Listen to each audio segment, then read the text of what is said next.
Ladies and gentlemen, without any further ado, Danielle Glanville.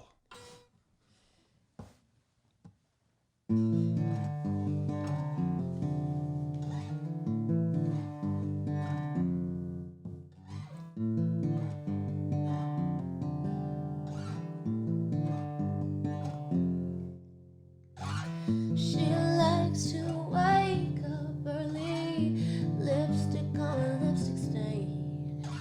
So sweet, so sweet. She don't know, but she's fading over the pain.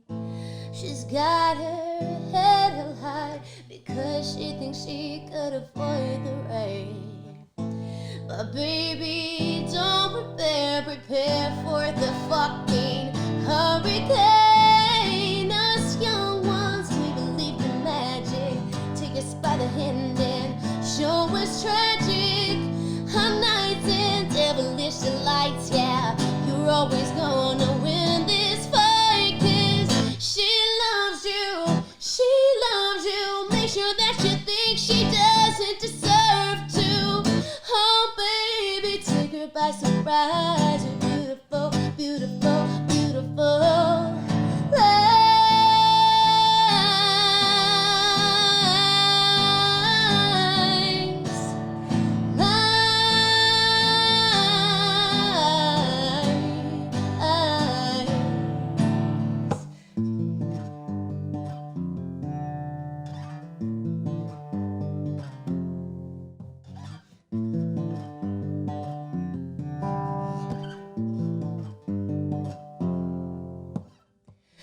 Hot sex in a hot September, cold hearts in the heat of night. Addicted to the rush and lust of it all, but it isn't right. And she'll be so loyal, never another like her you'll find. The puppet and you're the puppeteer, so go on, rule their mind. Us young ones, we believed in magic. Take us by the hand and show us tragic. Our nights in devilish delights, yeah. You're always gonna win this fight, 'cause she loves you, she loves you. Make sure that you think she doesn't deserve to. Oh baby, take her by surprise. You're beautiful, beautiful, beautiful.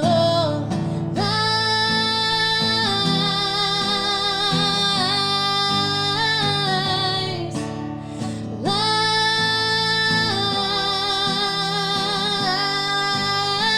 lies,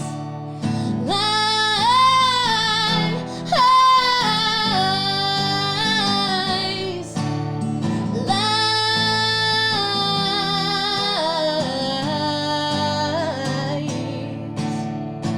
Hold on to a hump, but it's wicked. Hold on to a hump, but it's wicked. Hold on, hold on. Hold on to a hump, but it's wicked. Hold on, but a hump, but it's wicked. Holding on.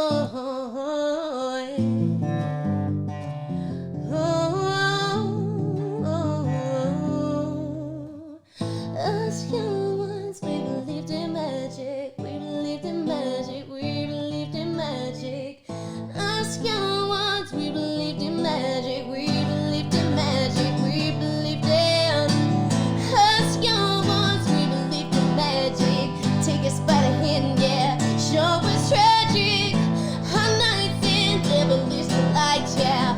You're always gonna win this fight, 'cause she loves you, she loves you. Make sure that you think she doesn't deserve to. Oh baby, take her by surprise. We're beautiful, beautiful, beautiful lies.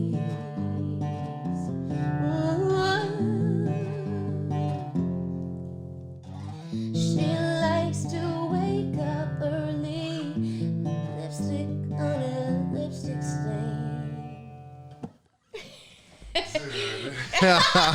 Holy shit, you're good. You like it? I love it. I love it. Come here, pull this microphone up here. You can put that I do wherever. it. You can hold. It's like a Okay. comfortable Whatever makes you feel comfortable, you can do so here. leave it as good. Remember, there's no rules. There's no rules here except for one. Except for you can't pull it out. Can't pull it out. Keep it zipped out. Maybe keep the 6 inches. Okay, I'm gonna shove this on my face now. Yeah, those will help you. All right. Hell yeah, dude. Yeah. So you're the first person I haven't released anything on media before. I've had my songs for years, but you're the first person I've let put this on media. So. Well, I feel extremely honored, and honestly, I was just cheesing the whole time you were playing. You were awesome. Not my first time. Ladies and gentlemen, this is Danielle Glanville in the house. Hello. So this is not my first time seeing you perform. I've been privileged enough to see you perform before. But I am more than thrilled that I'm the first place for you to kind of show off your skills. And I'm happy to be able to kind of, I don't know, whatever little following I have, be able to help out. Yeah. Hey, what's up? I just think you're dope as hell. And I was just like, the only real rule about the drop is dope people only. Well, that's why I'm here. Thanks for having me. I'm like, Yeah, no problem. Thanks for being here. So, where are you from? That accent? I am from Australia. Australia. All the way down under. What part of Australia? So I'm from a place called the Gold Coast, which not many people know, but it's like Surfers Paradise to be precise. It's like an hour south of Brisbane. But I mean, I'm originally from this tiny little country town called Austinville. I think it's literally got a few hundred people in it. Oh, okay. That's why I'm so country. So what did you always want to be a singer growing up or a musician? Did you know this? It's funny, I always did, but when I was little, I knew in my heart that I was a singer, but I wouldn't sing in front of everyone and anyone at all. And my parents would be like, I'd be like, I want to be a singer. And my mom would be like, oh, that's nice. But you need to get a real job. And you know, that's just a dream. And I remember watching Australian Idol, and I'd go into my bedroom, and when the contestants would sing something, I'd be sitting there and I'd be like, I can sing that. I'd walk into my room and sing it, be like, oh, I'm actually not that bad.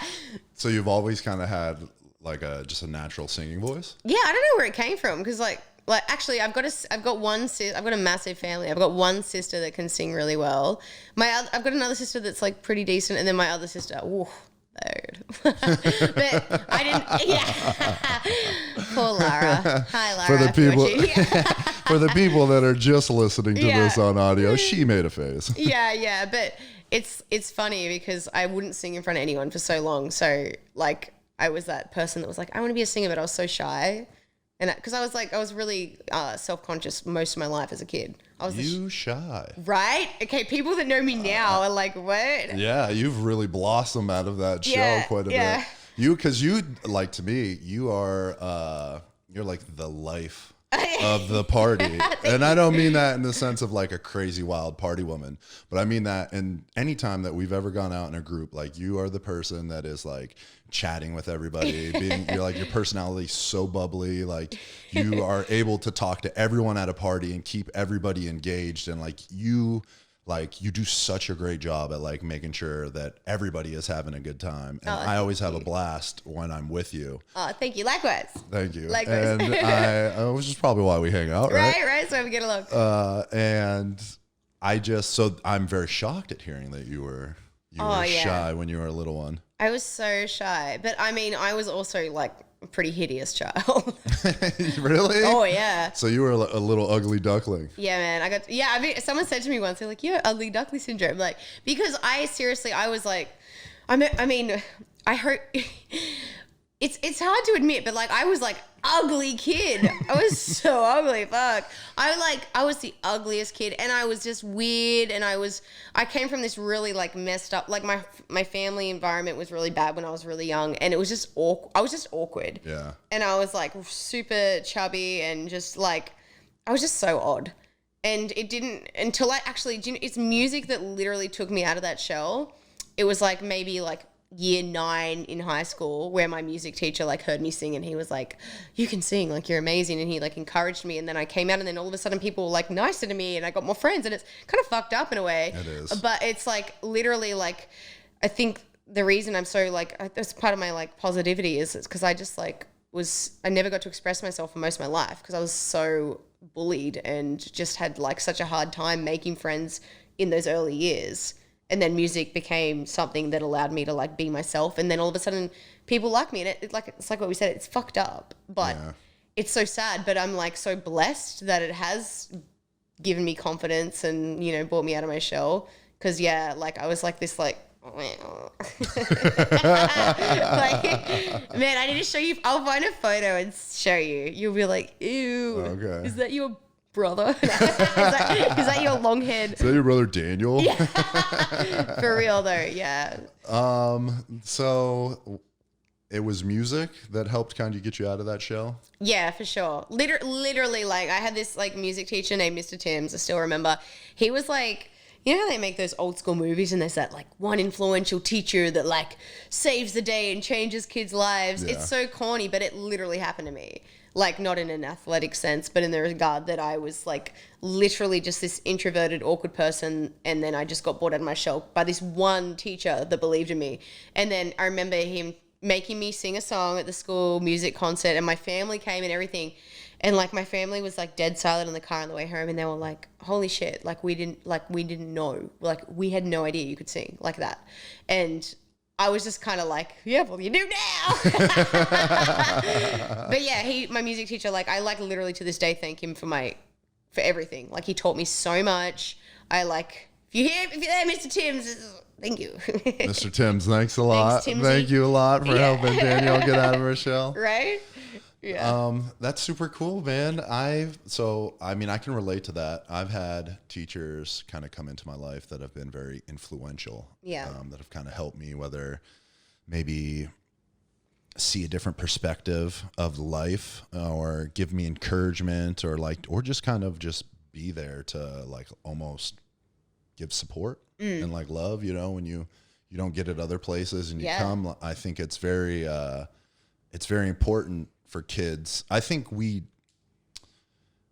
the role of a teacher in our society has been so downplayed and so diminished. And I think that teachers are so important in a young man and a young woman's life. I can think of teachers that, you know, that I didn't like, right? Whatever. But like I can distinctly remember a handful of teachers throughout, whether it was elementary school, middle school, or high school, or even college. I've had good professors that have made like a major impact on my life. 100%. And I think that it can't go unstated the importance of a teacher's job. Because I mean, look at you.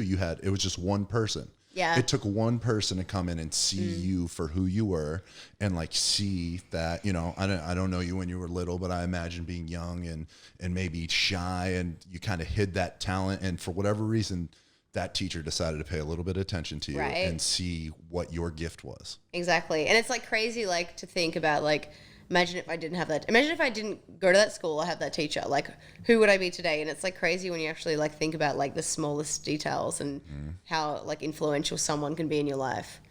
Everybody, I say this, people come in and out of your lives, and everybody you ever meet makes an impact. Exactly, 100%. Even negative experiences, like, dude, like that song, like, as you probably heard the lyrics, it's like pretty like dark, deep song. And it came from this horrible experience I had in life. But I'm like, fuck, I'm glad it happened because I got a bomb song out of it. You know what I mean? Like, it's like, so it's like you got to like, that's why I like, you always see the positive in things. Even if something's difficult, you always learn a lesson from it. Yeah. Well, there's always a positive in every situation, no matter. Yeah. It's like yin and yang, right? Mm-hmm. The symbol, the Chinese, you know, the Eastern symbol. Yes. There's the, you know, the good and the bad, and then there's the bad and the good. Yeah, it's like the balance of the universe. And then together it makes the yin and the yang. Exactly. It's like no matter what, nothing's 100% good and nothing's 100% bad. There's just like shades of gray, and it's on you to kind of find those. Exactly. And it's all perspective too. I think like you can't control like what happens to you, but you control what you do with it. Yeah. Yeah. For sure. Definitely. That's the cool thing about art is you can kind of take, you know, there's so many artists that have kind of had either traumatic upbringings or had some sort of trauma happen to them at some point in their life that has kind of, inspired some sort of creation of theirs, whether it's painting, music, performance art, whatever it is, like there's always something in there that an artist is able to kind of, they're sensitive enough and have a skill set where they're able to kind of tap into that. Exactly. It's so true. Like so much of my music, it's funny because like I've like dealt with like a lot of labels and like studios and stuff. And sometimes when I show people my music, they're like, fuck, like it's pretty depressing. But I'm just like, you know what I mean? Like I think like the biggest thing with my music is I'm not writing a song. I don't pick a topic and go, okay, I'm gonna sing about popcorn and I'm gonna make a song about popcorn. I'm sure I could do that, but like I feel like my personal expression with music is from personal experience. Yeah. You know what I mean? Because there's a lot of people singing about all kinds of stupid shit, in my opinion. But I feel like this I love how music can make you feel something, and that resonates with you. And I feel like that's like where I derive my stuff from. But it's like you can either dig deep and find something really meaningful, or you can sing about like pat that pussy. You don't think there's any value in that? Yeah, there is for the people that want to pop the pussies. Everyone's learning somehow. Yeah, there's a lot of Instagram models out there that might enjoy that. Oh my god. Yeah, no, so that's awesome that I'm a big supporter of people that are not trying to hop on a trend or, do something because they think everyone else thinks it's cool. Right? Yeah. They kind of, they have a code that they live by, right? And it's just like, this is my art. Yeah. This is what I feel. And maybe it's not popular now, but maybe one day it will be popular. But as for myself, like this is fulfilling. Yeah. And I feel that this is my calling to express myself this way. Exactly. And there's like a big line between, do I want to do something easy or something rewarding? Because I've turned down so many opportunities and I've had so many things that I could have gone in one direction, but it would have been at a cost, and the cost is to sell out, or the cost is to go against what I believe in. But people don't like, a lot of studios or producers and stuff don't realize, like, when you really care about what you write or like your art, like, I don't care about the fame. I don't care if singing a song about something that means nothing to me and selling myself out means I have 1 million fans, then it doesn't mean bullshit to me, because it's not substance. It's not real. I would rather struggle and then everything go the way I want it and it sound how I want it, and it might only touch like 100 people, but the 100 people that I touch, I know it's my true intention, as opposed to selling out and singing something I don't want to sing, or singing a song that I didn't write myself, which is a big thing. Like, I've had a lot of people shove stuff in my face, like, sing this. And I'm like, you grab anyone could sing a song. Like, I have respect for people that do their own work and write their own stuff. Yeah. Yeah. So, I mean, no disregard to the people who are singing like the cliche pop stuff, but I mean, like, there is a market for that. It's huge. Yeah. But that's not what I'm about. The reward comes from being yourself, I guess, in my journey anyway. So that's why it's not been easy, but it's like I know that I've never sold out. Yeah. Yeah. No, I can relate to that, and I appreciate that, because it's hard to be the trout or the salmon, whatever fish is swimming upstream, right? Yeah, what is it, the salmon? I think it's the salmon. Yeah, trout, salmon, whatever. One of them damn things. The salmon. I'm the salmon. Yeah, swimming upstream. But there's something to that, it's not easy. Yeah. It's not easy to do, and there's a lot of trials and tribulations that come with that, path. But it's more rewarding. It is. It's so rewarding. It's easier to sleep at night. Exactly. And at the end of the day, you can just say, like, I did it my way. Exactly. I did it my way. It's like that song. Way. Yeah, well, there you go. You got that baritone. I know. Yeah, it's just deep. Yeah, that's good. Maybe I'll hit some opera songs. I was thinking about taking some singing lessons, actually. You should. You got a really nice tone in your voice, so I wouldn't be surprised if you had like a killer voice. See, I can't hit any high. Doesn't matter though, because everyone's got a different range. Right. You'd be more a baritone. You got that like. Hit that Elvis. Hit that Elvis. Yeah. Or that, my darling, I can't get enough of you. You know what I mean? You can do the like Barry White stuff. Okay. Ooh, lady. Yeah, Oh shit! I said There it it goes. and there it is. Oh well, cat's out of the bag. It's charming. Or the pig's out of the bag, whatever. Yeah, whatever it is. Whatever, the animal. So, music, shy when you were young, teacher helped get you out of your shell. What in particular, though? Because I have a niece, right? And she is low key a good singer. Yeah. But she's kind of afraid to sing in front of people, and she's not ready to get out of her shell yet. Yeah.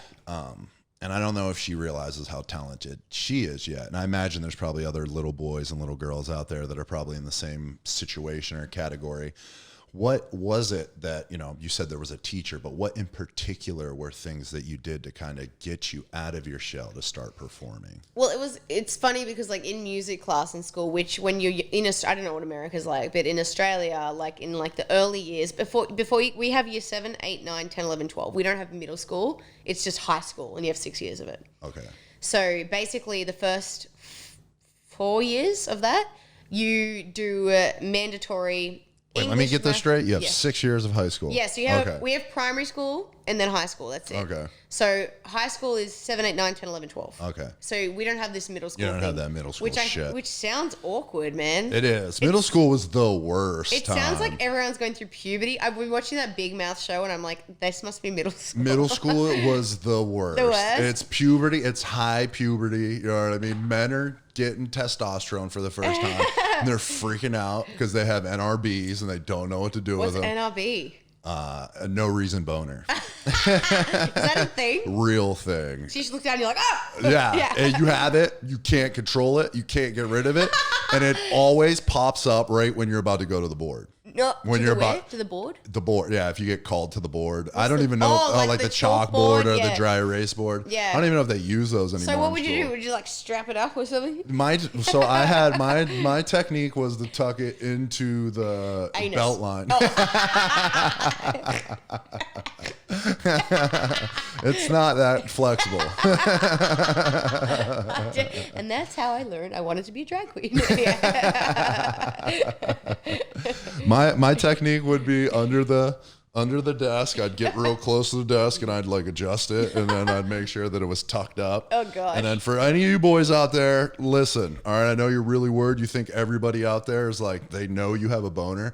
No one knows that you have a boner. Okay. Until you give it away. So play it smooth, Yeah. under your desk, kind of tuck that thing away, keep it away from people, you know what I mean? And just play it cool. I promise you, no one ever knows. They don't know until you say it, right? Or you just let it just bulge out the side of your pants. Don't let that happen. Don't let it reveal. Tuck it. I'm glad. Hopefully one day I will tell this to I'll show my son this podcast. Well, Yeah. Be like, I don't want to have the conversation. Just watch this. this is going to be really awkward, so just listen to this guy. You're in talk middle about- school. You need to watch this. I would have conversations with girls Mm-hmm. about like later in life, like now, even like right now, and I would tell them about like NRBs, and they'd be like, no way, that makes so much sense. Why, like, whatever guy friend they had, Yeah. that like if they were best friends with in like 4th or 5th grade, Yeah. and then like 6th and 7th grade happened, Yeah. they hit puberty, they came back from the summer and just were super weird. Weird, yeah. It's like, they start liking chicks. They start getting boners. You know what I Okay, mean? it's that And awkward stage. Yeah, it's that I was like, awkward I don't have stage. those memories, but it's because I didn't have friends. It's so true. You were too ugly. I was too ugly. Dude, back then I was like Danny Elephant. Was that what they called you? It was one of them. Yeah. Oh my. Yeah, or Fannielle, which was like fucking not even that clever. Fanny or fatty? Fannielle. Oh, Fanny. I was like, you're like, that's good. Fanny L. Oh, like, fuck, man. Kids are fucking mean. They are ruthless. Kids are fucking savage. Ruthless. Yeah. Okay, so we just got super Sidetrack. we just got super sidetracked. So we were talking about middle school Yeah. not existing, 6 years of high school in Australia. We're talking about we're talking about your niece who's got a talent and We were Okay. transitioning. So we were about to transition. You were about to tell me. Yeah, and then somehow we got talking about we middle talked about middle school being an awful experience, Yes, and then it was segued into that. NRBs. So So basically, getting out of your shell. yeah. So with getting out of the shell, so It was mandatory. Fuck, I'm just thinking about how off topic we got. So it was mandatory to have like certain classes until your last 2 years of high school. So music was one of them. So even if you didn't like music, tough shit. So basically one of the projects was to like get in a little group and you had all the instruments and everyone had to pick an instrument and like make a song. So anyway, I literally just got this song and I remember singing, what did I sing? I sang Walk Away by Kelly Clarkson. It was the first song I ever sung. I know, I still remember it. And we had to sing it in front of the class and that got graded on it, blah, blah, blah. And then that's the moment where it happened. That's when my teacher was like, holy shit. And then from that moment on, every music class, he was like giving me like songs to learn. And like, it was like literally like, I just had that, he was just like, learn this and do that. And he was like he was a singing teacher as well. He was a music teacher. It was great. So he would like teach me like techniques and everything like that. I never had a singing lesson in my life. I just learned from my music teacher. So I've never gone to a singing lesson. I've gone to one singing lesson in the Gold Coast when I got vocal nodules, whole other story. But besides that, my life growing up, he just was like my only person that ever taught me how to sing. And it just was, I was lucky. It was just natural. It just came out of me. Yeah. So with your niece, I feel like she's just, if she doesn't have an environment like that where she's got like a teacher that's going to give her those opportunities, it'd be worthwhile her parents getting her a singing lesson. Okay. Because all it takes is someone hearing you and getting you out of your shell and telling you they believe in you for you to push yourself. But if you don't have that in your school programming over here, then that might never happen. Yeah, so here in America, it looks like music is starting to slowly be taken away from the school system. What? Yeah. That's insanity. Yeah. I feel like a lot of arts are starting to be taken away because it was like technically an extra, I don't know if it was considered an extracurricular, but it was like it was a department that it seems like is going at the wayside. Yeah, because we all use algebra.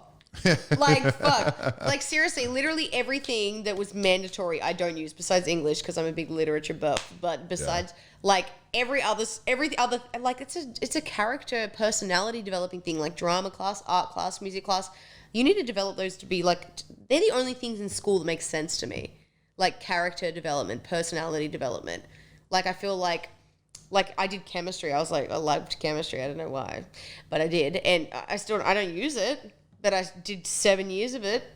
Right. You know what I mean? I feel like chemistry could be something that could be taken out. You do if you know what I mean? Like, it's sad that they're just picking and choosing that because that's expression. Yeah, I think art is something that can't be. There's no tangible like way to measure it. Yeah. Right. It's not like you can measure people that like take English courses and become English, like whether they're writers or teachers or all the different things that come from being in English, or with mathematics, all the different fields that you can get into through mathematics, computer programming, like you can measure those things. Yeah. But it's very hard to measure art. Yeah. And art's one of those things that's like almost artists are kind of in the same category as like athletes. Yeah. Where it's like you were saying, you had teachers that told you, oh, okay, what do you want to be? And you said a musician, and they were like, oh, that's cool, but you need to have a real job or a real plan. And do you know the funny thing about that is though, it's such a small-minded thing for people when they say, I want to be a musician, and they're like, oh, that's nice, good dream. Because the reality is, for me as a singer, it's one of the highest paying jobs. I might not be a Billboard singer yet, and that might be the main goal, is to have my music globally recognized. But in respect of gigs, like, there's weddings, there's pubs, there's venues, there's corporate, there's international things that I do for like impersonation. There is so much work for musicians, and it is like some in Australia, I wouldn't take less than $100 an hour for a gig.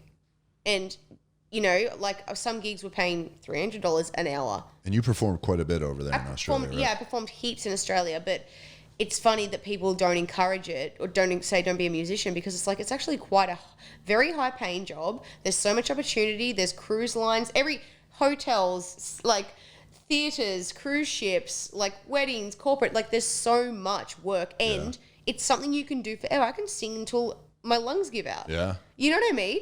Whereas people are like, it's not smart to be a musician. It's like, why? It's a good paying job. It's a fantastic job, and you don't feel like you're working. It's sad that people don't encourage it.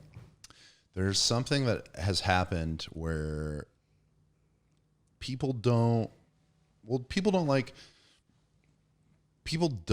putting themselves out on a limb, right? And you're told your whole life that you go to school for this amount of time, then you go to another school for this much time.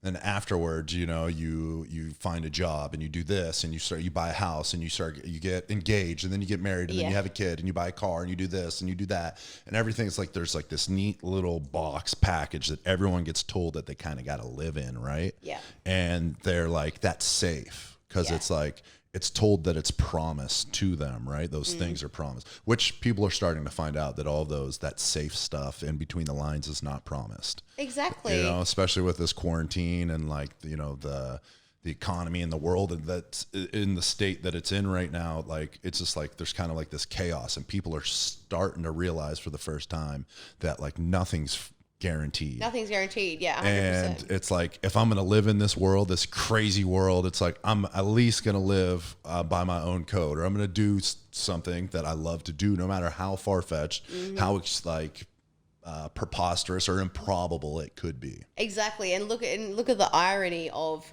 people judging artists, saying it's not a real career, it's not something to focus on. Look what everyone has turned to during this quarantine. You're sitting at home watching movies, which are actors. You're listening to musicians. You're listening to podcasts. You are literally getting through this quarantine because of the creative minds that people are telling not to express themselves. It's like so ironic. It's like when everything falls apart and we realize that, you know, like money doesn't matter right now, like social status doesn't matter, like going out partying doesn't matter, but what gets us through as human beings is that creative outlet and listening and appreciating the arts. So it's like more than anything, I feel more justified in my profession. Yeah. You know, so it's like, it's ironic. And maybe this is like going to be enlightening for some people to actually like open their minds up. But unfortunately, I don't think the world works that way. I think we're in a very interesting time. And I am hoping that when we come out of this quarantine, people are going to start realizing what's really important. Yes, and I pray that that's what's going to happen too. And, you know, it could look like, you know, X amount of time is going to go by and, you know, people are going to be much more connected. They're going to be nicer to people and we're going to remember what it was kind of like during this quarantine. But then sooner or later, you know, the grind of everyday life and the corporate hustle bustle and everyone's going to kind of lose sight of those things that they learned during this time.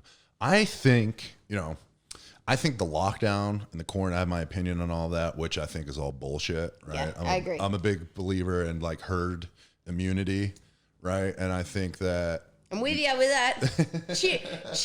Yeah, let's cheers to herd immunity. But with this is what I was saying. With the lockdown, things being crazy... We should keep. Sorry, I lost my thought process here, but it's back on track. I think we should once a year shut everything down for a month. Yo, I think the same thing. Like, I feel like it should be Christmas, New Year's time. Yeah. 4 weeks shut down. Shut it down. And everything should be like, oh my God, it's crazy that you said that because I was literally just thinking that the other day. I was literally, right? I told you. Because I was like, literally, it gives everyone a chance to rewind, focus on shit, and worry about like any you know what I mean? It's been cleansing in a way. I mean, I'm over it now.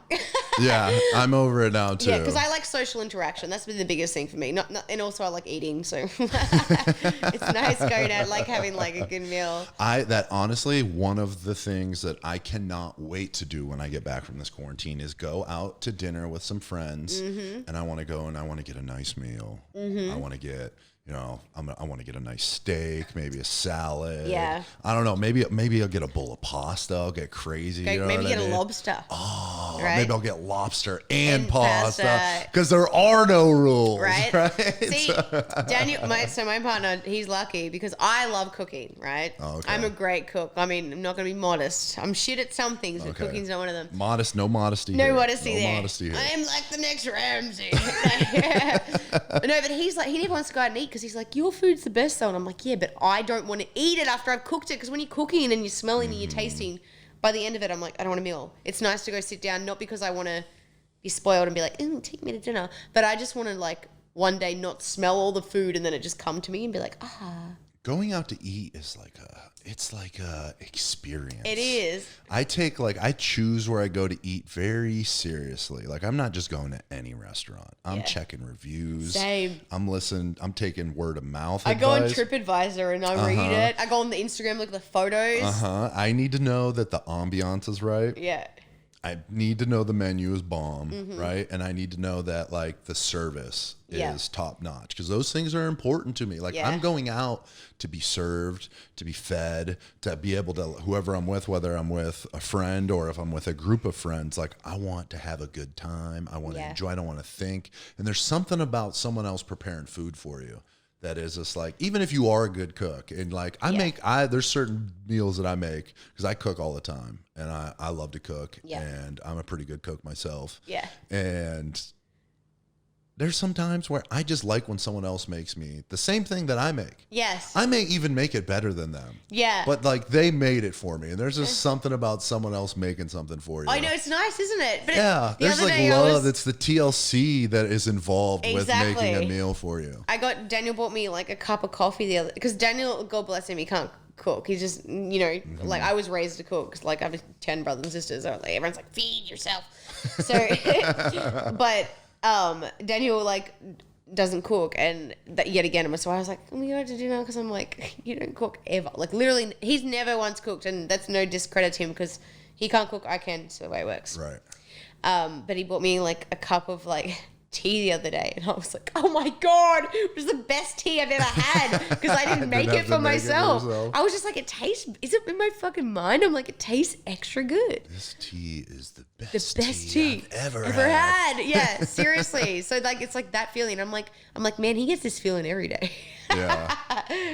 That's why there's like when someone makes food for you. Yeah. It's just like because like that's how my grandmas were. My grandmas would make food. My mom's side of the family is Italian. They're Italian immigrants.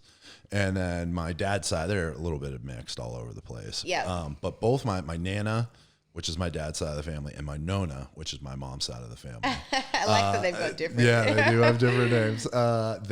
They loved making food, and they would show love through making food. Yeah. So they'd be like, Dannielle, eat. Yeah. And every time I'm over, my grandma would just feed me just food all the time. Yeah. So there's just like, and I would feel great. I loved going over to my grandma's house. Yeah, because you get the food. Yeah, there's just like love. And it was like eating love. Uh-huh. Yeah, I've had that. My nan didn't cook, but she just gave me candy. It's probably also fucking fat.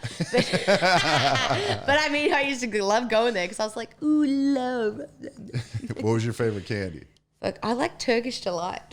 Oh, okay. I know, which is weird because a lot of people don't like it, but I like the one that's actually is like coated in chocolate. There's a very special Turkish Delight in Australia. It's like this big fat jelly and it's covered in chocolate. And I also like mint things. Oh. Yeah. Okay. You're like, oh, gross. Oh, mint, disgusting. I'm the girl that gets... Get out. I get peppermint choc chip ice cream all the time. It's my favorite. Okay. Yeah, I'm that person. Okay. No big deal. That's okay. That's Everyone cool. likes cookie dough. Each their own, each their own. I'm a big peanut butter guy. I like peanut butter too. But do you know what when I used to do bodybuilding, like peanut butter was like the thing I got to like have a tablespoon of peanut butter, and I used to be like, ugh. It was like, you know what I mean? It was like crack. I was like, fuck yeah. I like, ooh, that hurt. I was addicted to peanut butter because it was just like my like thing. Yeah. And then when I got to eat normal food again, I was like, oh, something good. Yeah. But it's because I was just like obsessed with it. Deprived of like flavor and nutrients while you're I was like starving. I would do I did a physique competition one time, and it was just no intentions of being a bodybuilder or physique competitor. Just I wanted to challenge myself, and I had some downtime, so I just was like, screw it. I'm pretty lean and ripped right now. Yeah, you're in great shape always. And I was like, there was like a show in like 12 weeks, and I just was like, oh, I'm going to do this show. Yeah. And I was like, I'm probably only, maybe 10 weeks out, you know, or so like 12 weeks is perfect. So we'll do this. And I did the show, and I got a trainer. I got a nutritional trainer because I didn't know at that time my nutritional knowledge was slightly above. It was decent. I had a pretty solid foundation of nutritional knowledge, but I didn't have enough to like kind of dial me in for a show, especially that last prep week that kind of takes place. The depletion. It's like quick, deplete yourself of all water. Yeah. And then water load. And then carb load, right? All those things. So I got a nutritional guy and he helped me out and we did it.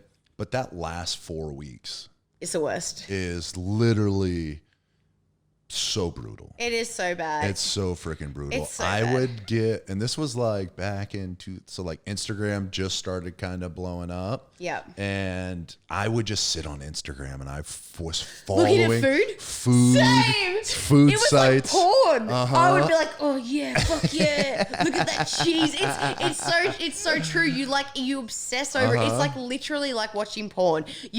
I used to do the same. It was better than porn at that moment in time. I would scroll through just food. Oh my God, it's so funny that you said that because I've like been there. And I'm a qualified nutritionist. Oh, okay. Yeah. I didn't know that. Yeah, and a personal trainer. I've done it all. Yeah, quite talented. Yeah. So I've never had a coach for my shows because I know my nutrition quite well. I specialize in blood type and paleo. Okay. But I'm like on the exact same page as you. I would be like literally like staring at food sites and just like watching people like cook, or even cooking something would give me satisfaction smelling it. And then like I did it for like years back to back, and then I was like, okay, this is like not healthy. Yeah, it's definitely, the prep process is not a healthy process. Yeah, that last couple weeks of like depleting yourself, it's so bad. It's really hard, and it can be, the hardest part is like bouncing back from that, because like it's very easy to kind of just lose your mind and just develop terrible eating habits. Yes. And your metabolism at that point, right? So you just went through this prep. You've basically starved yourself for X amount, 12, 16, 20 weeks, however long your prep is. You've starved yourself. So your metabolism, your body is not, it's not static. No. It's ever moving and evolving, right? It's dynamic. Same thing with your metabolism. If you give it less food, you'll burn that baseline calorie and you'll lose weight, but eventually your body will realize, oh, I'm not getting all these calories anymore, so I don't got to work as hard to burn. So I'm only going to burn this new calorie intake that I'm taking, and then that becomes your normal. Exactly, and adapts to that, and then you put on weight like crazy when you start eating again. You drop more, and it does the same thing, and then you get to the point where you can't drop anymore. You do your show. Afterwards, you go out and celebrate. You have a big meal, and then, for me, I had 3 days of kind of splurging. It was, I think, 2 or 3 days of splurging afterwards. And then after that, I got right back to it. But the thing that can mess a lot of people up is that 2-3 days turns into like weeks. Yes. And because you don't feel like you're I've never done it because I was lucky. Like I was just kind of like, I got real fucked up with my body dysmorphia from competing. I was like, I'm fat all the time if I wasn't 7% body fat, which is unrealistic. Yeah, but especially for women. Oh yeah, exactly. Even for men, but especially because you guys just hold more body fat for your reproduction system. Exactly, and your titties. Yeah. But it's funny because like I knew so many girls that would blow out, and they'd go from these fitness models to these fucking obese girls. It's like boom, like that, and it's so unhealthy. And it's funny because when I used to prep too, like, to trick that metabolic consistently, where it thinks, as you were saying, it gets used to a certain amount of calories, so it knows only to burn so much, and your body's smart and adapts like that. I would have a cheat meal. I would be clean 99% of the time, and I'd have one cheat meal because I like to trick my metabolism. Yeah. But the problem is it caused a binge mentality. Yeah. So it's like when I ate that food, I would like fucking gorge on it because it was like my one meal, and then it was just it just created this thing that when you had bad food, that it was like, fuck, I don't get this, so I need to eat as much as I can as possible, and it's so unhealthy. Yeah. And it's funny, like I've done one show where I had balance and I did more macro dieting. I didn't have a cheat meal. I just ate. My macros were perfect, and I had a little bit of chocolate every single day to keep me sane. Okay. Yeah, and I got leaner than ever on it. Interesting. So it was interesting for me because I used to be so against that, and I used to be like, no, just like chicken, broccoli, rice, oats, egg whites. Like that was like my thing, and then I'd have a big cheat meal, but then I found like it mentally wasn't good, and it also wasn't good like for the fact that I was like stuffing my stomach with all this food because you were just so excited to eat. So it's funny because I found that balance, and then I think when you stop competing too, you've got to find that balance in life again. Like I saw this quote, and it resonated with me. It made me want to stop competing. It was like, don't lose 95% of your life to be 5% body fat. Yeah, and it's so true. It's so true. Yeah, I'm kind of running into that right now that I'm done wrestling. Yeah. You know, I'm in this period where I mean, I know what I want to do, but like, I don't need to be, you know, it's quarantine, so there's really nothing to do. Yeah. It's the first time in like 6 years where I haven't had to look good in a pair of underwear and leather boots. Yeah. You know, so it's just like, I've been in a caloric deficit for like the past 3 years, and like maybe even longer. You know, I went through different phases of keeping calories restricted. And I know how strict you are because I've seen your regime, and like shit, man. Like if someone's dedicated, then I know it's like you're the definition of dedicated. Like I literally don't think I've met anyone over here that is like more consistent, and I know that from like all your posts and like it just being your friend and like seeing your lifestyle. So it's like I have so much respect for you because like you're like the most disciplined person I think I've ever met. Thank you. Like seriously, it's like it's funny too. Like your stay hydrated post, I was like, I should stay hydrated. I'm glad that helps. So one of the, for me, it's just like I don't know. I learned the importance of nutrition by actually learning about nutrition, like myself, rather than just having a trainer or a coach tell me like, oh, you should eat this, or you should avoid eating these things, or you shouldn't drink alcohol when you're training, or all these different things you should avoid. Like, I know why I shouldn't drink those, why I shouldn't drink pop, why I shouldn't eat fast food, why I shouldn't eat all these sugars and sweets all the time, because like what it does to your body. And when you know what it does to your body, it makes it very hard for you to like want to consume and put those things exactly. And it's like knowledge is power. I don't know if you know this about me. You might. I think I've told you. But before I did fitness, I was obese. Yeah, I remember you telling me that. Yeah.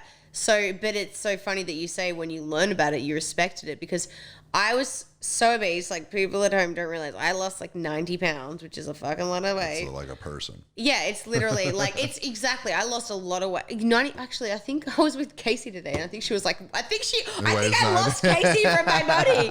Shit. Because she was bench pressing that today. Okay. And I was like, shit, you're strong. And she's like, yeah, it's like what I weigh. She's very impressive. So impressive. She's a very impressive athlete. An impressive, just is a great human. Yeah. But it's funny because like I look back at that and I'm like, I literally got to a point where I realized I was super fatty, and I enrolled in personal training and nutrition. And it wasn't, and do you know what? Until that point, I had excuses and like all kind. Like when you're overweight, I'm sorry, every overweight person in the world, no offense, but you will sit there and be in self-denial. You tell yourself you're happy. You tell yourself it's not that bad. You'll say beautiful at every size, beautiful at every size. Yes, healthy. Hell no. And when I learned about it and learned how dangerous it was and learned that I could do it, and then you applied that, it's like magic. It worked. Mm-hmm. And it's like what you said. It's like the moment you realize for yourself and learnt it and absorbed it, it's so different to someone saying, do this, do that. Because until you don't understand why, it doesn't matter. It doesn't have any substance until you really understand it for yourself. Yeah. Yeah. Because it's certain things, you are technically poisoning yourself. Yeah. You know, like when you drink out, I know we're drinking a glass of wine now. Hey, it's good for your heart. It is good. It is. I always say wine is food. It's culture. It is. And do you know what? It's like a glass is good for the heart. Really. Yeah. Yeah. Everything in moderation everything in moderation. Except for crack. Except for crack.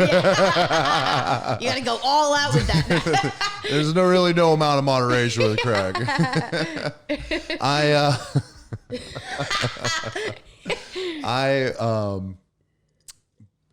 I learned that, alcohol was poison, because your body, it's not going to do your metabolism isn't going to run. Your digestive tract's not going to run. When you have alcohol in your system, your body is just trying to get rid of it. Yes. Now, if you have a beer, you have a glass of wine, like your body can handle that, because it's able to get it out of your liver within an hour, and it's like it's able to process. But when we go out, like you go out and you have 3 drinks, 5 drinks. if you're a real maniac, you know, you binge drink and you have like 10 drinks Yes. and someone's carrying you home, right? Then you go on the way home, you know, you're hungry, so you eat something really crappy. Eat some Macca's, right? or McDonald's. You guys don't call it Macca's. What do you guys call Macca's. it? Macca's? Okay. Yeah. Well, we got to talk. So I am a big fan of Australian slang. Yeah. You guys have some good slang. But so you eat something shitty that you're like, oh, I just want to eat this. And then it just sits in your stomach. Yeah. Because your body is just trying to expunge all the poison alcohol out of it before it will even deal with the crappy food that you just put in. Yeah. And I know that there's people out there that think that it's like, oh, the grease is soaking up the alcohol. It does not work That's that way. not how it works. Do you know what? The food tastes good, which is releases serotonin and dopamine in the brain, which makes you think you feel better. But it's just because you're releasing those endorphins. It's not because it's actually doing anything beneficial to your body. Right.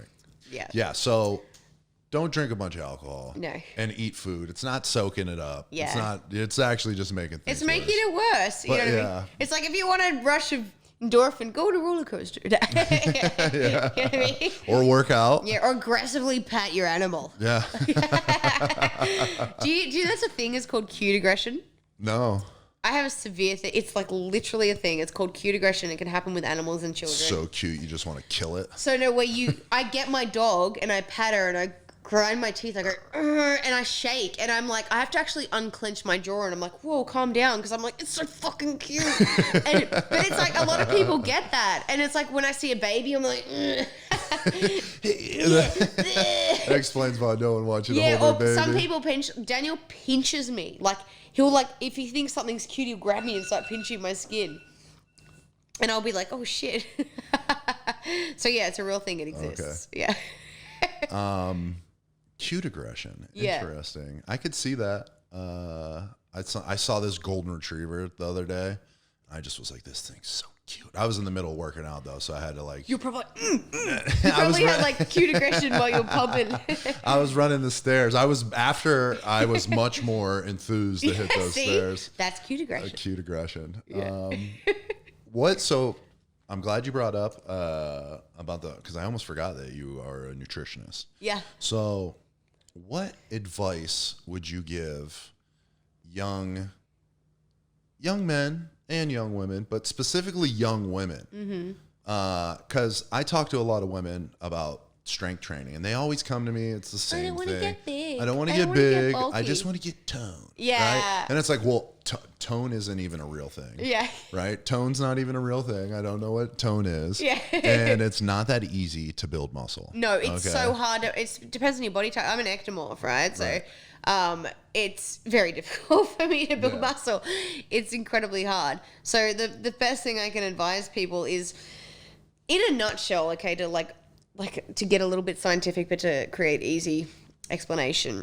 So when you're doing cardio, which is what most females do, you're burning calories as your heart rate raises. You get into a fat burning zone. You can get into like a more cardiovascular developing zone, and so on and so forth. And you'll burn energy. So weight loss is energy in versus energy out. End of the day. Right? Yep. So whatever you intake as opposed to what you take, right? Really simple when it comes to losing and gaining weight. When everyone's like, oh, it's a macro diet or a paleo diet or a keto, it's like at the end of the day, it all comes down to what you're taking in, what you're putting out. Yep. Keto might eliminate carbs, and carbs have a different content than they do compared to fats, and that's how it works. It's all mathematical. Yep. But it's not like magic. It's not like if you stop eating carbs, you lose weight. But for women, it's like you need to realize when you're doing cardio, you burn while you're training. When you do weights, you use a system. It's called the EPOC system, and basically what happens is when you're burning it, when you're doing weights, when you finish training, your body needs more oxygen afterwards, so it will continuously burn calories afterwards. Yeah. So not only are you like tearing and repairing in those like movements, which is causing muscle development gradually. Muscle development increases your metabolic rate. And then also when you're doing those kind of strength training instead of cardio base, you're going to burn calories not only during your workout, but afterwards. So there's so much more benefit. Whereas a lot of women, and it's like, I'm not being sexist, but it's true. And before I learned, I was the same. You think, oh, cardio will get me skinny. I've got to go for a run or I've got to go on the treadmill. It's like, it'll burn this many calories, and that's pretty much a small science to it. But doing weight training, you're going to grow the muscles, which increase metabolic rate. It's going to use a system that allows you to burn calories during and afterwards, and it's just more beneficial. And that muscle will harden and develop, and it will give you those nice shape and that nice look. And you're never going to have like those sexy curves and those like defined body features while doing cardio. No. Like all my shows, I've done 3 shows where I didn't do any cardio. And I got down to I think 6% body fat at one point. Yeah. And that was like, I don't like running. I'm a runner. I might do a bit of walking or I like the bike and whatever. But like girls need to get out of this mindset that weights are the enemy and that weights are going to make you big and bulky. No. Like if that was the case, there wouldn't be such thing as steroids because men struggle to put on muscle, let alone women. Yeah. You know what I mean? Yeah, very much. Yeah. So it's not easy to build muscle. It's not. It's so freaking hard. These little kids stop, and they were like, I shouldn't say little, they were like 12, 13 years old. But they're like, I always get stopped by like these youngsters or whatever. And I'm like, what do you do? Or like, what's the secret in this?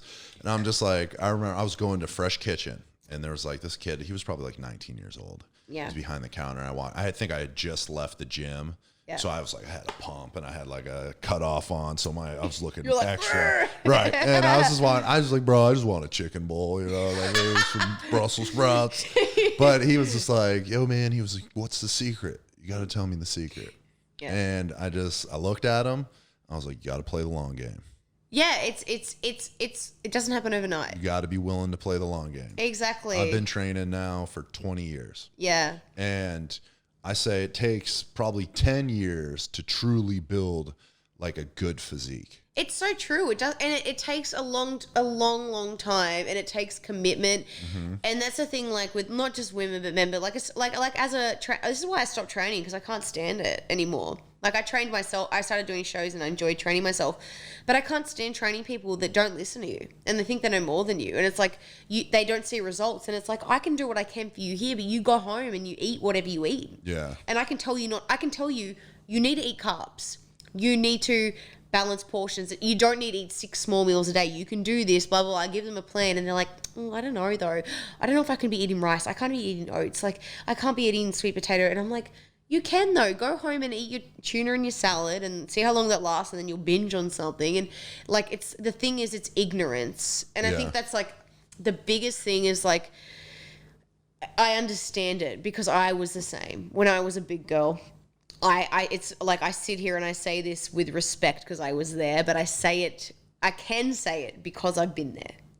And I say it because I'm like, I was that girl. I was that girl that would be like, my trainer would be like, what did you eat this week? And I'd be like, I ate broccoli and chicken. But I'm like, I fucking ate fucking pan of brownies at home. You know what I mean? But so people lie. They don't tell the truth. Yeah. And also like, I didn't believe it too. I was the same. I was like, I don't want to get big and muscly. Like, Yeah. Then I did a show and I was like, shit, why can't I get big and muscly? So it's like, I think the biggest thing is just trust the people that know what they are talking about. Yeah. And be consistent. Like some people like stick it up for like, a week and then they give up. They say it takes two weeks mentally to create a habit. Yeah. So if you can get past that hurdle, and I believe that 2 first weeks are the hardest to change your lifestyle. Like just it starts little baby steps, cut down on things, but just trust the people that know what they're qualified to do. Yeah. And if you don't, then you'll get the same results you've always had because you don't know what you're talking about. This is another thing that people don't realize either, especially women. Like, I talk to dudes all the time. Dudes will listen to me all the time. Yeah. Because they see me. I'm tall. I'm jacked. Yeah. I'm good looking. They're like, oh, I want to, they want to, I've got an impressive physique. They're like, how do I be you? Right. It's easy. You know what I mean? Because I know, because when guys talk to me, because like I was the young kid looking at the jack guys when I was younger, wanting to know their secrets, you know? And so it's easy to talk to dudes, whether they'll listen or not. That's another thing. It's the same situation that you were just talking about. Sometimes they'll listen, sometimes they won't. At the end of the day, you're only bullshitting yourself. Yeah. Especially in like, when it comes to training your body and in your physique. If you're saying you're eating what you're eating, like you don't really need to tell me. I can tell by looking at you. Yeah. Yeah. And by your physique, people that talk about all these things, the work shows. Yeah. But the thing that I always try to tell women is build muscle when you can. Mm-hmm. And you have you're young now. you're supple, you've got your youth and your vitality, but there's going to come a time when age kicks in. And That's so true. Age is going to kick in, and you're going to instead of going up, rising, gaining, building more, getting better, you're going to start declining. Well, I have never thought about it like this, and you're so right. It is so true. So you need to build, I tell women all the time, you need to build muscle while you can, so you can hold on to it throughout your older years. Yeah. And that will increase your quality of life exponentially. Yes. Just by doing a basic strength. It doesn't have to be crazy. You don't have to train like a bodybuilder. Yeah. You don't have to train like a pro athlete. If those are things you want to do, please, by all means, do those things. But like just a very simple fundamental program where you're doing some sort of cardio, some sort of strength training program, some sort of calisthenics, something incorporate 3-4 times a week, 30 to an hour, something like that. And that is going to increase your well-being well into your 60s, 70s, your 80s. Women, when you hit 40, you're like menopause is right around the corner. You're going to start losing bone density. Osteoporosis is going to kick in. If you lift weights, the stress from training, from resistance training, increases bone density. Yeah. So, but by getting strong, you're building muscle that's going to keep you strong throughout your life. And then you're also increasing the thickness of your bones, which are going to keep you from getting hurt. Exactly. When you're older, and it happens to men too, but more to women, like that bone thinning process that takes place. It's so true. It's like such a good way to look at it too. It's like I'm literally in a position now where I'm trying to like build as much muscle as I can, because I'm like, it's quarantine. I don't have to go anywhere. I don't have to do anything. And I'm like, I was like, it's something I've always wanted to do. I'm like literally lifting heavier than I have in my whole life. And it's great. Yeah. And I feel a bit like bulky at the moment. I mean, I know I'm not a big human, but for me, I feel bulky. But it's great. Like, thank you, sir. But it's like I'm like, I can do this now and like use this time, because it's exactly what you're saying. It's like, use the time you can while you have it. Yeah. Because you're so right. It's like the moment you start to age, it's like your cells don't recover as quick. Like nothing works as well. When you're 30 years old, I don't want to say it's too late, because it's not too late. Yeah. It's never too late to start training. Let's just get that on the table. It's never too late to start.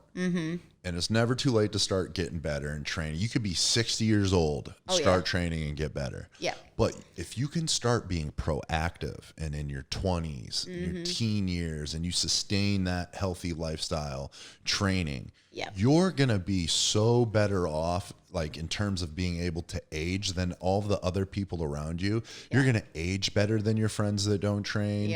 Physically, mentally, your cognitive skills, like there's plenty of science to back all of the positive benefits that come from training, all the neural pathways that are strengthened through training, and like training your nervous system, especially when you're strength training, you're lifting things heavy. Like people don't realize we have a nervous system that's running. It's an electrical current that runs from the tips of our fingers and our toes to our spine, to the core of our body that runs everything.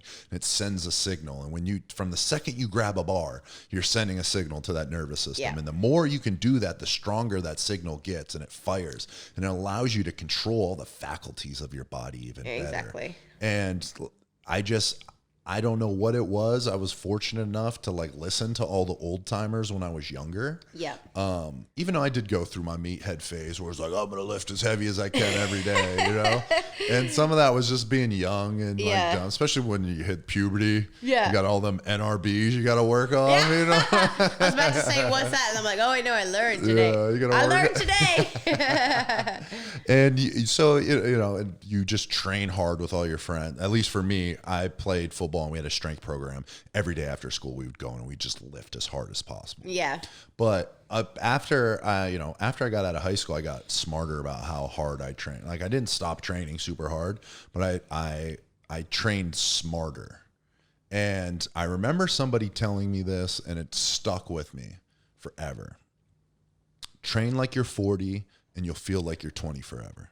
That's so true. Yeah, I like that. And it just really stuck with me. And I saw some of I say old timers, but the older guys in the gym that were probably around my age now, saying like all these kind of little pitfalls, and their certain joints were aching because they weren't keeping good form when they were maxing out, or they were hitting maximal lifts. They were doing too much reps, because that's a thing that a lot of people, in the fitness world, they do too many reps. Yeah.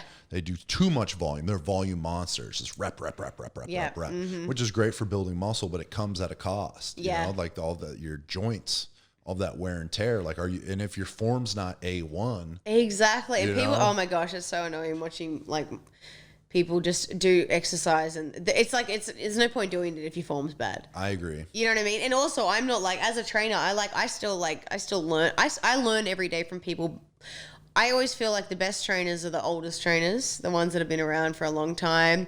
And I still like, if my form's not perfect in a lot of shit, like I've got slight scoliosis, so like I struggle with like things when I don't isolate, and it's like, don't ever be too proud to take critique. Exactly. Because if someone knows what they're talking about, it's going to save you an injury. And sometimes you don't see, it's hard, especially when you first are starting to learn to train, it's hard to see yourself, your proprioception, unless you're just a naturally like an elite athlete where you have high proprioception, which is your ability to see your body in time and space without seeing yourself. Right. Yes. So if you can do that, like you're most likely not going to have that skill mastered, so it's good to have someone that's watching and giving you little cues, or to give you a critique afterwards, like, hey, push, when you're squatting, push your butt back, push back rather than sit down. Yes. Or your knees are caving in, keep them flared out. Rip the ground apart is a cue that I would give people when they're squatting. Yeah. Try and rip the ground apart, and that'll keep your knees from caving in. Yeah. And like sit back rather than sitting down. Yeah, yeah. And like those, just little things like that. You have someone that's able to give you those cues. So it's like, don't look at it as like a negative or be offended or be too proud. Take it. I love when people give me cues, because then it like helps, and that's why anytime I train with people, I always try to give them cues. Yeah. And then I'll do like I'll touch them with whatever muscle it is that we're training. Like if we're doing hypertrophy work, we're trying to build like the chest. Like I'll touch somebody's pecs. Yeah. And that electrical current. Remember, we have a nervous system. I have a nervous system as well. I have an electrical, signal that I send when I touch you, and you feel when someone touches you. Yeah. So sometimes people have a hard time contracting that particular muscle. Yeah. Just have whatever muscle you have, because everyone has stubborn muscles. Yeah. Some people have really easy muscles to grow. They just look at them and they grow. Yeah, right. Some people just, and sorry, genetics is a thing. Some people are genetic freaks, and you were just like, goddamn lucky. So that's a thing too. But it's so true. You have to learn how to engage the muscle. Never underestimate the ability to train your body, though. Exactly. But there's definitely a genetic component that is involved with a lot of things. Yeah. That's why it's important not to judge yourself based on what other people do. Yeah, and don't compare yourself to people. Do you know the lean as like, I have very muscular legs and like glutes. I have I have a very small upper body. I get sharp obliques, but I never get front abs. It doesn't matter how like much muscle I put on in like other parts of my body, and I train my abs. Like my front abs would just never, they're not bulky. Yeah. I'm like, I have like, it's just my body shape. It's what it's like. And I'm sure if I like ate a shit ton more and really focused on it and really did weighted crunch, then I could do it. But it's like I also have like not sounding arrogant, but I have like fantastic legs when I train them. That's like what I always had a strong point in. And it's like, some girls struggle so hard with their legs. Yeah. But it's like some of the girls I know that have really like that don't do well with their legs, they have these great abs. Yeah. And they're like, I've never trained my abs. It just happened. You know what I mean? Yeah, a lot of times those like abdominals a lot of things are genetics. Yes. To an extent. Now, I don't want to say that, because I think if, like you said, if you wanted to, if you you could really develop that. Now it might not be easy. It might take a lot of work, and it might not be the same as whoever your favorite fitness model's abs are, you know? But like, you can definitely, like I said, never underestimate the exactly. And like what you said too, don't compare yourself to people. Yeah. Honestly, your competition should be with yourself. Exactly. And I know it's a cheesy little thing that people are throwing away around now, is don't compete with others. You're only competing with yourself. But It's true. It is true. Mm-hmm. It's 100% true. Yeah. And the second that you start competing with yourself rather than everyone else around you, you gain a new peace of mind. Because you're no longer, because when you're competing with other people, now you're relying on an external stimulus to make you feel better about yourself. Exactly. Which are things that you can't control. Exactly. And you want to always focus on the things you can control. And one of the only things you can control, like as I can control how hard I work this day compared to how hard I worked yesterday. Mm-hmm. And I can compete with my former self in terms of, did I put enough effort in today? You know, did I give my all today? And now my all today may be different than my all tomorrow. Yeah. Based on how I feel. Or how much sleep I got, how stressed I've been today, what my workout was the day before. Some of that also is like learning how to auto-regulate your body and being like, okay, like I hit a PR last week, but I'm not going to be able to hit a PR this week because I traveled for 5 hours on a plane, or I didn't get all the meals because work had me pulled and stressed in different situations. And don't let that be you not hitting that PR because of those things make you feel less than either, just be honest with yourself and be like, I gave everything I had today. Yep. Wasn't as good as last week, but it was the best I could do today. And and a lot of that comes with experience and time and learning your body. Like I was very hard on myself. I'm still hard on myself, but like I've gotten better at like loving myself over these years. Yeah. And I've got It's good. It's a good thing. It is. And it's hard to do. It's so hard to do. And you know what? I feel like it definitely comes with like it comes with maturing and like also like realizing like what's important and what's not important and what you should value within yourself and what isn't significant. Yeah. And I would be really hard on myself if I wasn't always getting better, if I wasn't having the PRs, if I wasn't lifting the most amount of weight, hitting more reps than I hit, whatever it was, if I wasn't getting better each week, like it was like, what's the issue? And I'd be hard on myself. But I was never taking into account like the ever evolving, dynamic, moving body that, that is my body. Yeah. And I learned over the years that sometimes, you got to take a step back before you can take 2 steps forward. Or sometimes you've got to, part of being disciplined, when we talk about being disciplined, part of being disciplined isn't just training 100% every day.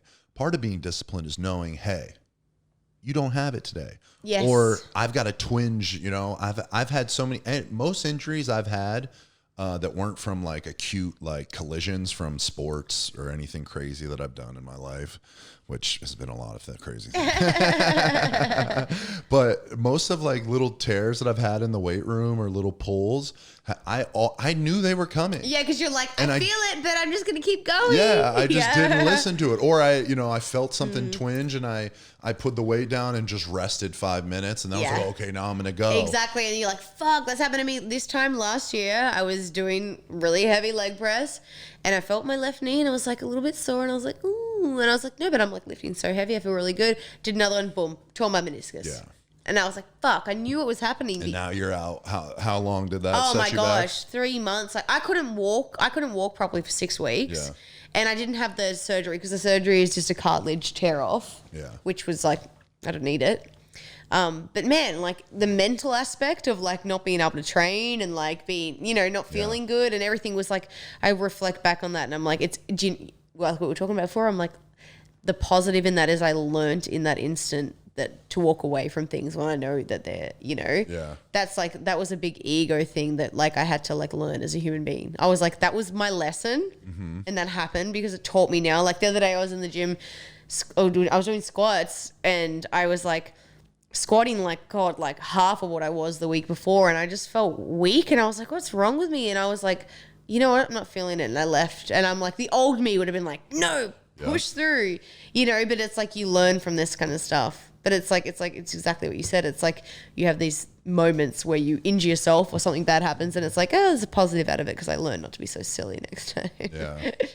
And because now it's like, okay, do I take do I listen to my body and not hit these, you know, say I've got 4 more sets of squat, right? Yeah. And it's like, do I just not do those 4 sets and get back after it next week? Or if I'm still feeling sore, maybe 2 weeks? Yeah. Or do I push through it like a dummy and then tear my meniscus? Yeah. And now I'm out for 3 months. Exactly. And it's funny too, because you've got to like differentiate what's like, am I tired or am I injured? Yeah. Because there's been moments where I'm like, I don't want to do it, but I could, but I've given up, and it's like, I could have done it, but I'm just being lazy or just not. But even then, like if you're not feeling it, you're not feeling it. And so this is something that I have struggled with.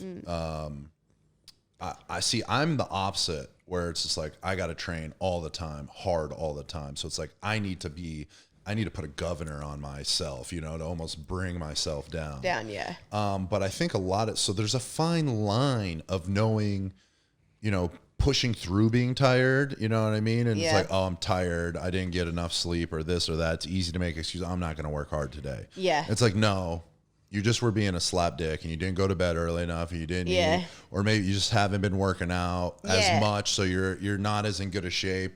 You're thinking about, it's easy to find 100 different excuses not to train. Yeah, exactly. Right? And you got to know when to push through those. And you got to know when to be tough with yourself and be like, no, you're being soft, or you're being weak, or you're looking for a way out. And it's like, no. Yeah, exactly. No, I got to work. I got to push through this. And then there's the fine balance of being like, ooh, there's a nerve going down my spine and my foot's numb. That's muscles are twinging or feeling like something bad's about to happen. So it's a delicate balance. Yes. And I would say the majority of people that are listening to this need to suck it up and push through. Yeah, suck it up. We have a saying in Australia, suck it up, princess. Yeah.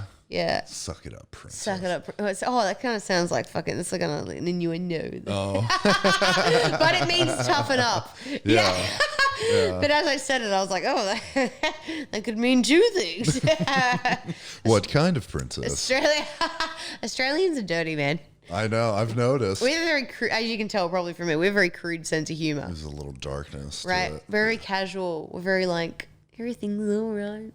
I've got a little bit of a dark sense of humor. So I know. I know, that's why we get along. Yeah. Some of the shit you say, like we say, you joke at people like, oh, and it's like, whoa, it's not funny. I feel like with comedy, everything's okay or nothing's okay.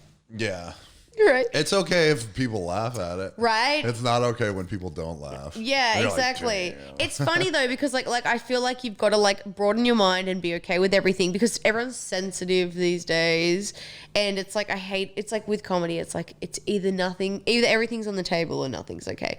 I used to work at a cabaret theatre in Australia for a while, and I used to have to make a joke about melanoma, which people would get up. I know, it was like, we used to sing a song. Well, there was a song, and it was a famous song, and it was like a melanoma song. Yeah, it was like, you grew on me like a tumor, you infected me like malignant melanoma, and now you're in my heart. So it was like, but it was a song about it was a song about saying how this guy dated a chick, and he was like, I liked you, but you are like cancer, right? A very clever song by Tim Minchin. He's an amazing musician. But the thing is, everyone would be like, oh my God, that's offensive. And I'm like, well, my dad just died of cancer, and I'm the one like in the show. Right. So, you know what I mean? You can choose to be offended, or you can choose to see the humor in it. And I feel like it's like either, like, that's why I say either you joke about it or you can be prude. It's completely your outlook. But it's like, it was just like, I experienced that firsthand. It's like, when you're singing about cancer and someone you love just died of cancer and you're okay with it, that's when you know you've reached that level of, okay, I'm going to see the humor in everything as opposed to the sensitivity of the subject.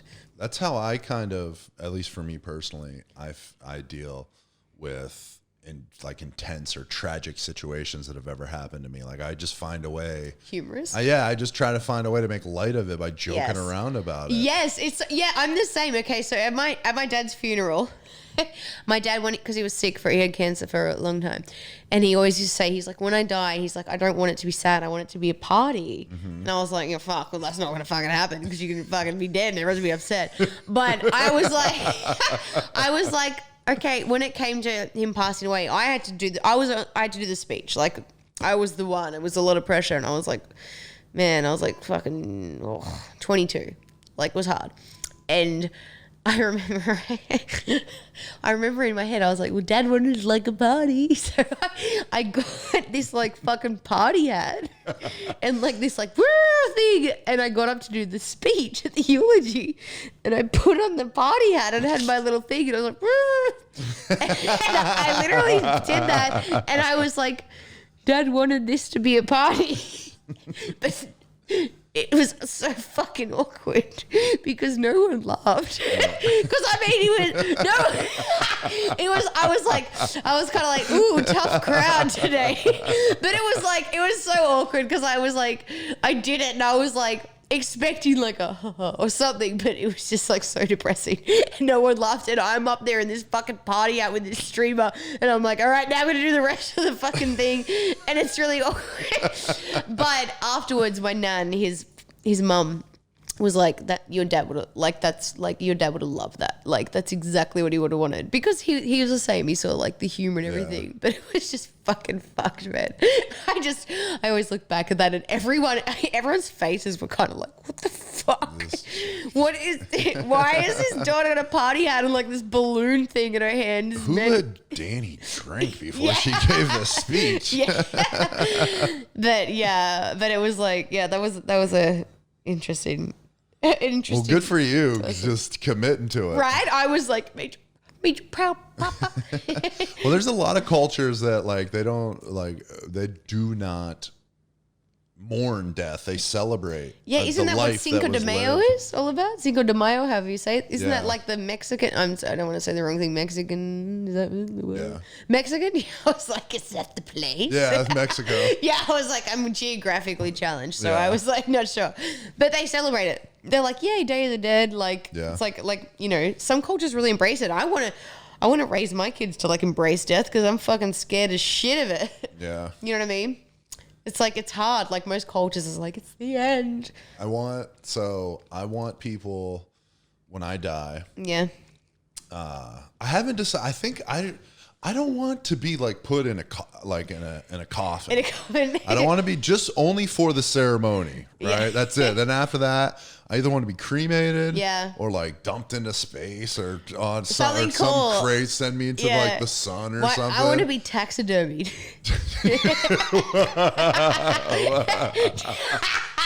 Just be. I would have it in my will. Danielle's last wish was to be taxidermied. Have this awkward, like, fucking statue of me in the house. You write in the will that all your kids have to, like, you get passed down to the next generation. It's like, oh, fuck, you got great granny daddy. Her fucking hand fell off, man. So whose wax person is that? Oh, that's actually my great granny, Danny. Yeah, she's really there. She was an interesting character. Yeah, she wanted to be taxidermied. Yeah. Do you know? I'm joking about it, but now I'm gonna want to do it. How would you want? So, what would be your pose? Like. something crude, like something humorous, or something like, uh-oh, I'm dead. Right. Like, I don't know, or maybe it'd be subtle. I don't know. Like, there's so many possibilities. There are.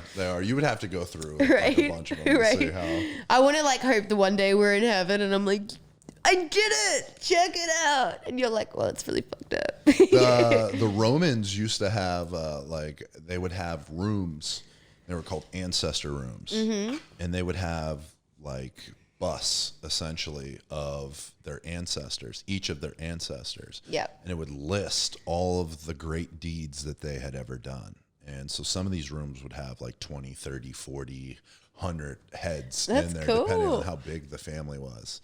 And they would like go every room, you know, and these were usually probably like noble or like the upper class of Roman society. And they would just go in these rooms and they would look at their ancestors and like see all the deeds that they've ever done. That's really cool. I like that. Yeah, I thought that was very interesting. I was like, I kind of want to start that in life for like my family. That's cool. You should start the revolution. Maybe I taxiderm myself. You know, like that Madame Tussauds like wax museum. Yeah. But it's like where you go when you die. People would be pissed that had to get me though. I'd be like, freaking grandpa's so big, takes up so much damn room. Yeah. I'm hoping that, you know, sometimes when you get old, you shrink for some fucking reason. Like, like I'm hoping I'm like compact. You'll take up less room. Yeah. I remember like the other day, like when I was with my mum, I say the other day, but it was a long time ago. And she's like, I've shrunk. And I'm like, you actually have. Like, where the fuck happened? You're like this big. Yeah, so maybe that's the thing. I think I was we've been hitting some side topics here. Yeah. I was getting to mourning. Oh, I just wanted to say something silly about when I die, at least before, whether I end up getting taxidermied or sent off into the sun or whatever, or maybe I get burnt and poured off. I want it to be super dramatic. Yeah, maybe get turned into a liquid and everyone has to drink you. Oh no, that's kind of cannibalism. Does it count if you're like? I don't know. If you're liquid Once form, you're dead, I don't know. Take me with you forever. If you don't chew it, maybe not. But I want to, at least before I got to figure out whatever that process is, whatever I end up having done. Yeah. You know, I want it to be super dramatic, let off into the ocean and have like someone have a poem and they read it. And someone's people like, ooh, like a flute, like. Yeah, they're playing some sort of wind instrument for sure. Yeah. But I want to be in the casket and I want to be taken back to my place and I want all my friends and family. I want to be in the middle of the room. Yeah. And I just want to be, and I want everybody to gather around and I want everybody to drink and smoke and eat food. But like when they gather around, everyone's got to have a drink in their hand. They've got to be smoking. Yeah. And everyone's going to go around and tell their favorite Dan Matha story. Yeah, I like that idea. Yes. That's nice. And you got to pour a drink out you got to pour a shot out into the casket for me though. Yeah. You know what I mean? Yeah, I like that. You got to pay appreciation to your homie. 100%. Oh shit. Yeah. What else? So I know we got off topic about training, but I want to come back to training. Do I want to talk about training here? I haven't been I haven't for the record for my training. I have not been training the same. I haven't been lifting weights is what I should. You haven't? Yeah. Well, I haven't been since the accident. Yeah. Well, of course you got to heal your body after that. It's crazy, man. Yeah, so I haven't really been like pounding my body too hard. I've been just listening to it. Like I said, it's my first time in like 6 years where I've had some time off. Yeah. So I've been just letting this thing, and I haven't been in a rush to get back. Like over the past 20 years, anytime I've been injured, I've been like scurrying to heal as fast as I can. Yeah, but now you're kind of like, I can actually like ride this out and like not like, you know what I mean, push yourself. And I was lucky to not have, like, I didn't tear anything. I didn't break anything, you know. Still, I can't believe, like, God. I know. Crazy. Insane. And so I'm, from a standpoint, like, other than being beat up for wrestling for 5 straight years and then capping it off with, like, a massive car accident, I feel great. I feel great, you know.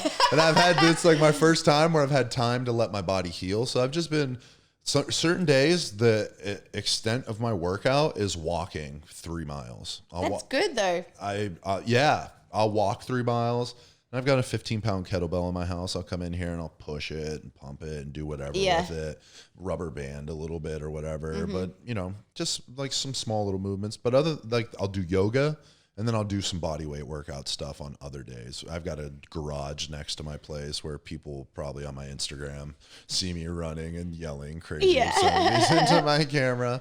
But I'll run those stairs and then I'll do some sort of body weight circuit at the top of the garage. And I'll do that for about an hour and that'll be my workout. Yeah, that's good that you're at least keeping your body moving. Like man, most people in your situation that went through what you went through wouldn't even be doing that. Like, props to you.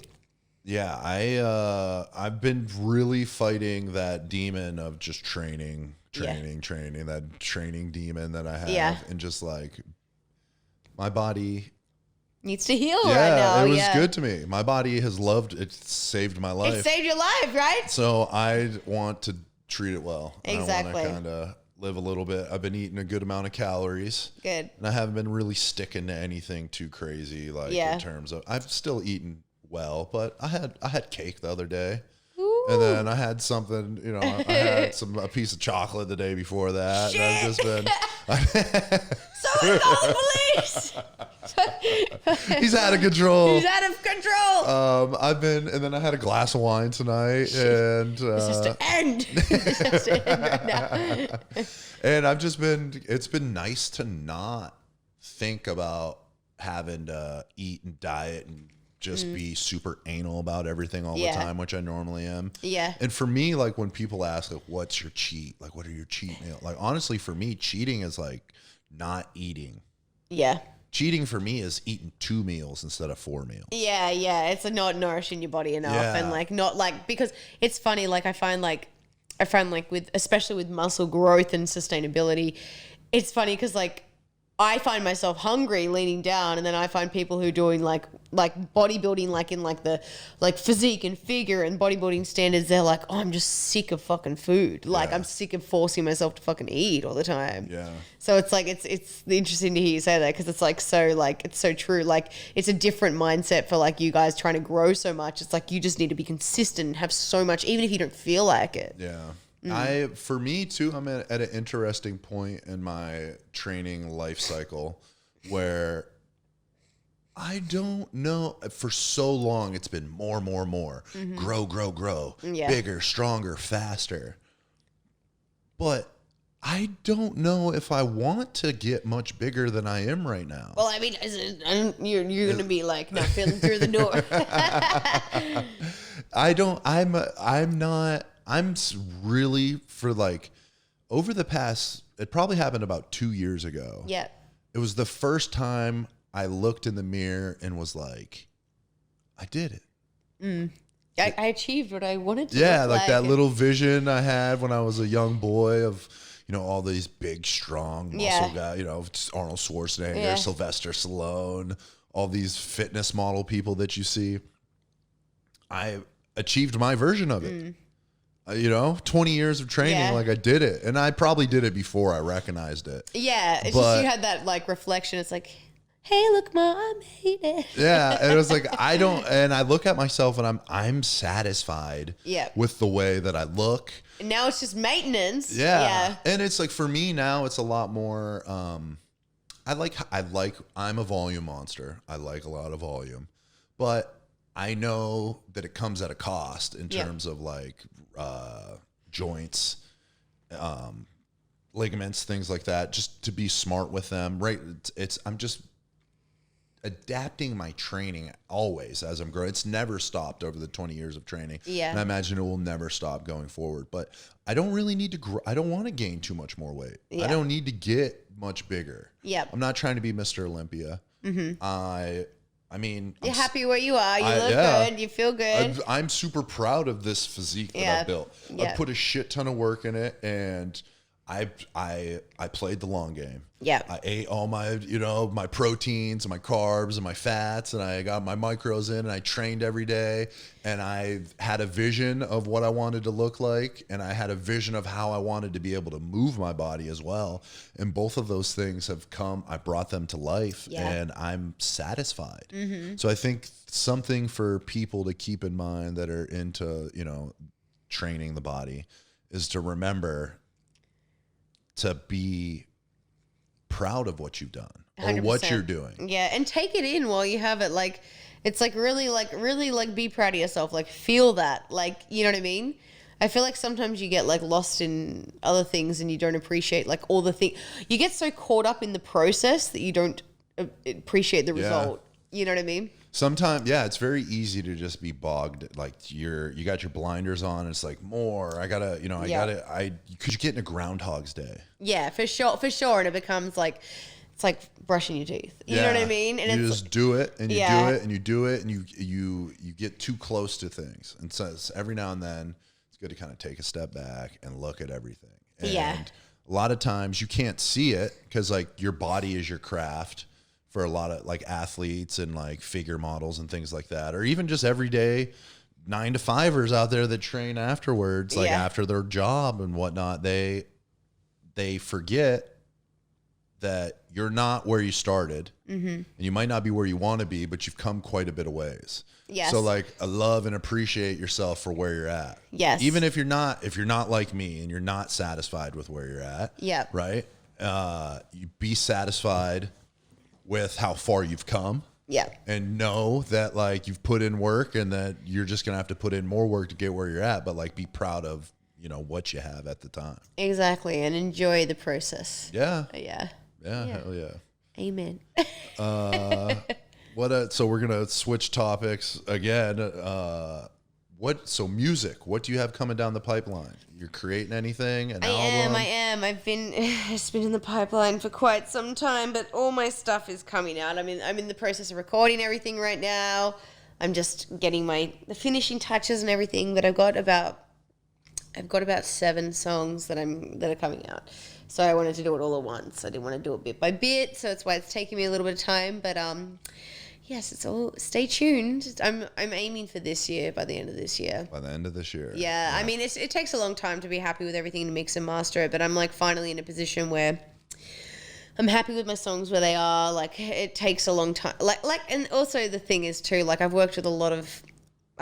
It's like some of the songs I've written I wrote like 7 years ago, but I haven't found the right people that I'm like really happy to work with and progress with on that. So I'm finally in a position now where I have complete control.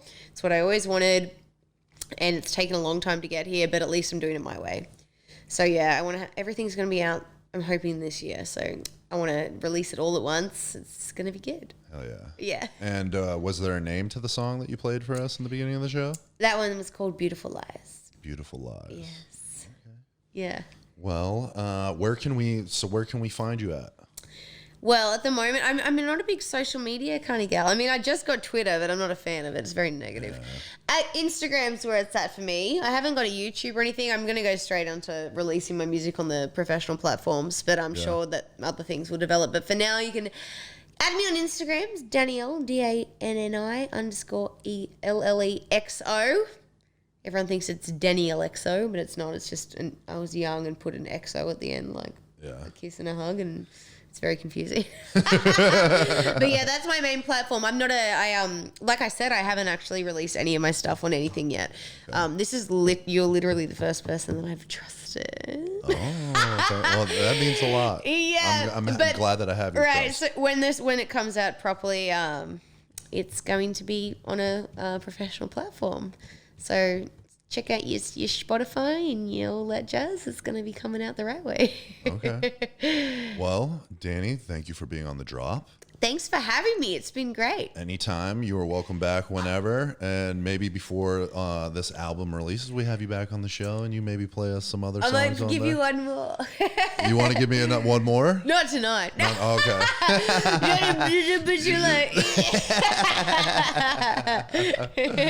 Okay, cool, man. I appreciate you being here. And, thanks for having me. Let's get up out of here. Let's do it. All right. Later, people. Adios. Be ready for the drop.